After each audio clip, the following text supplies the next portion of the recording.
attacks by Izz ad-Din al-Qassam brigades, directed by Daif, have shocked, even hardened Israelis, militants, mowed down revelers at a music festival, murdered entire communities of people on the Gaza border. Da-da-da-da-da-da-da-da-da-da-da. We know that. There's little doubt, though, that Daif is now in the crosshairs of the Israelis. On Wednesday, Israeli airstrikes hit the home of one of his family members, killing his brother and his brother's wife and children, according to Palestinian media reports and people in Gaza. A spokesman for Hamas didn't respond to a request for comment. In the end, we will get not only him, but the entire leadership of Hamas. So they're going after this guy. And I'm not even saying this, he's renting my house in Austin and has been for literally 8 months and is actually a good tenant to a point where I don't know if I'll call. I don't know if I'll call because he's actually been fine. He mows the grass. Like he's a man of faith. He's quiet.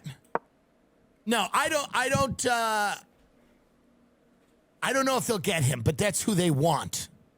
He's the guy that planned this whole thing. They'll probably get him. They're going to get everybody.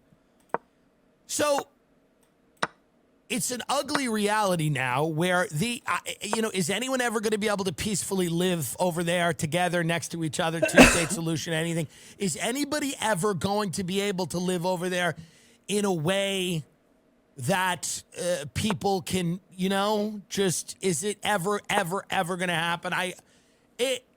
Maybe it will. Maybe it will. But it looks like this is kind of a line in the sand here, where it's going to get increasingly difficult. And this war, we're only a few days in. More stuff's going to happen. So, I mean, they're calling for this Hamas Day of Jihad on October 13th. I'll tell you one thing that's safe, American colleges. Nobody is killing those kids. That's little Hamas over there in Tufts. These kids just want to be cool. They're weird asexual freaks. They take pills all day. And then they see these guys on paragliders going in and killing people. And these kids are like, fuck, I just want to do something. That's the problem.